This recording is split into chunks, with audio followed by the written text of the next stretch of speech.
Mission 2023 यानी north east के 3 राज्यों में चुनाव का ऐलान हो गया है। सुनील देवधर बीजेपी के वरिष्ठ नेता मेरे साथ हैं, लगातार नॉर्थ ईस्ट में पार्टी को मजबूत करने का काम करते हैं। सुनील जी, एक तरह से तो एक्सपेरिमेंट सेंटर रहा है आपके लिए त्रिपुरा, और बड़ी बहुमत से आप वहाँ सरकार वापस लाए थे। त्रिपुरा पहली बार अनुभव कर रहा है डबल इंजन की सरकार क्या होती है।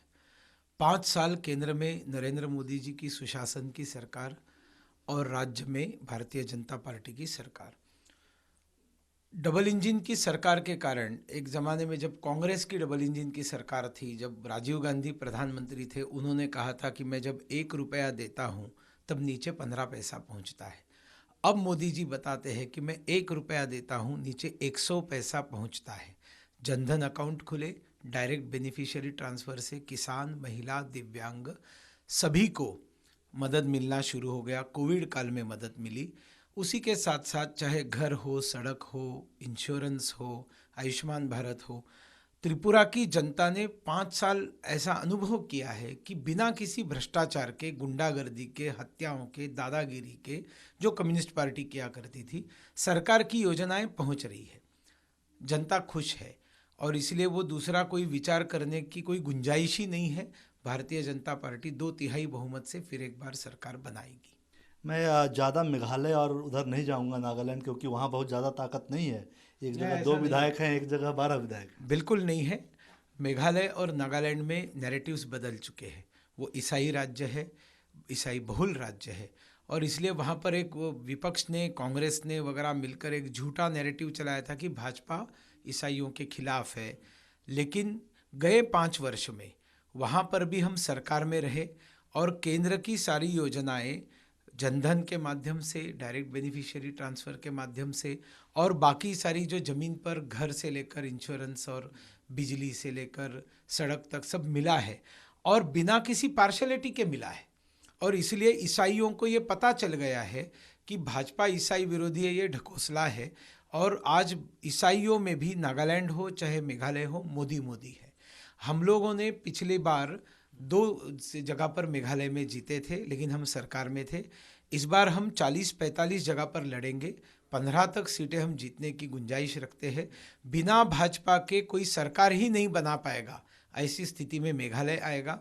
और नागालैंड में लगभग एनडीपीपी के साथ हमारा गठबंधन पहले भी था, इस बार भी है। पहले भी 40 और 20 के रेशो में लड़े थे, इस बार भी 40 और 20, हम 20 पर लड़ेंगे। पिछले बार 12 जीते थे, इस बार 18-19 भी जीत सकते हैं, क्योंकि परफॉर्मेंस है और हमारा स्ट्राइक रेट हमेशा अच्छा रहता है। क्रिश्चियंस को लेकर बात आपने की, कल प्रधानमंत्री जी ने मैसेज भी दिया है कि वो भी अपने हैं, उनके बीच भी जाइए। ऐसा प्रधानमंत्री जी ने कुछ भी नहीं कहा था। उन्होंने कहा था कि सबके पास जाना चाहिए। तो सबके पास जाना चाहिए जब बताया तो उसमें ये सब आ जाते हैं। त्रिपुरा की बात खासकर करूंगा। आप तो त्रिपुरा में आपने पूरी ज़मीन तैयार की, ऐसा सब हम लोग जानते हैं। आप भले ना बोलें, हम लोग जानते हैं। त्रिपुरा में आपको मुख्यमंत्री भी बदलना पड़ा और संगठन में कुछ दिक्कतें भी आई बाद में। क्या वो चुनौती नहीं होगी इस बार? बिल्कुल चुनौती नहीं होगी, क्योंकि ये पार्टी के अंतर्गत बातें हैं। लोगों को पार्टी के इंटरनल मैटर्स से कोई रुचि नहीं होती। विप्लव जी ने भी अच्छा काम किया था, माणिक शाह भी अच्छा काम कर रहे हैं। लोगों को काम से मतलब है।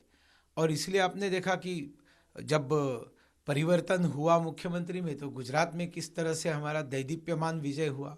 हिमाचल में भी परिवर्तन हुआ, लेकिन हिमाचल प्रदेश में की पराभव तो 36,000 वोटों से पराभव कोई पराभव नहीं होता। आखिर में हार तो हार है, उसको हमने एक्सेप्ट कर लिया है।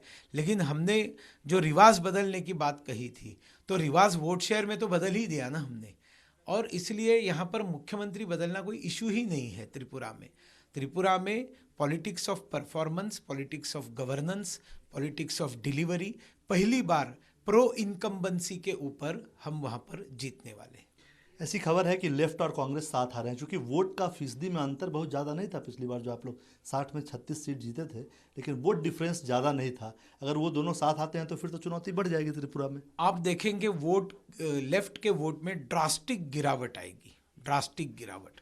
क्योंकि उस समय लोगों को पता नहीं था क्या होगा, तो डर के मारे चलो लेफ्ट को वोट दे दिया, नहीं तो मार खाएंगे। जो हिंसा का खूनी खेल होता था, जिस बूथ में लेफ्ट को वोटिंग नहीं हुआ उस बूथ में जाकर मार काट धाड़, घर जला देना, ये सब रिवेंजफुल एक्टिविटी, पॉलिटिकल वेंडेटा वहाँ पर चलता था। लेकिन अभी उन्होंने शांति देखी, शांति के 5 साल देखे, तो इसलिए अब वो वोट शेयर, आप उसको मत मानिए, वो वोट शेयर ऑलरेडी लेफ्ट का कम हो चुका है, कांग्रेस ऑलरेडी दिवालिया बन चुका है। और जब तक इन दोनों के एक आने का प्रश्न है, इनका वोट ट्रांसफ़र नहीं होगा। जैसे यूपी में आपने देखा कि बुआ बबुआ एकत्रित आए, ऊपर में नेता अपने सत्ता के लालच से एकत्रित आए, लेकिन नीचे जो सालों से एक दूसरे के ऊपर हमले कर रहे, केसेस डाल रहे, ज़मीनें हड़प रहे, उनका मनोमिलाप नहीं होता है। त्रिपुरा में कांग्रेस और सीपीएम का ये इतिहास रहा है, तो कोई कांग्रेसी सीपीएम को वोट नहीं करेगा, कोई सीपीएम वाला कांग्रेस को वोट नहीं करेगा, नेता भले एकत्रित आए। तो ये वोट ट्रांसफ़र न होने के कारण ये गठबंधन फेल होने वाला है। शुक्रिया आपका। ये थे सुनील देवधर। त्रिपुरा में जीत की ज़मीन लगभग 10 साल पहले इन्होंने लगातार वहाँ ज़मीन पर काम करके तैयार किया था, और अनुभव के आधार पर ये कह रहे हैं कि इस बार भी वहाँ जो एंटी इनकम्बेंसी की बात होती है वो प्रो इनकम्बेंसी गुजरात की तर्ज पे होगा, और बाकी मेघालय और नागालैंड में भी बीजेपी इस बार अच्छा, पिछली बार से ज़्यादा बेहतर परफॉर्म करेगी। कैमरामैन रफीक के साथ कुमार गौरव, न्यूज़ 24 दिल्ली। नमस्कार, मैं हूं मानक गुप्ता। अगर आपको हमारा ये वीडियो पसंद आया हो तो इसे लाइक और शेयर जरूर करें, और हाँ, हमें सब्सक्राइब और फॉलो करना ना भूलें ताकि आप देश और दुनिया की कोई खबर मिस ना करें। तो जुड़े रहिए हमारे साथ और देखते रहिए न्यूज़ 24।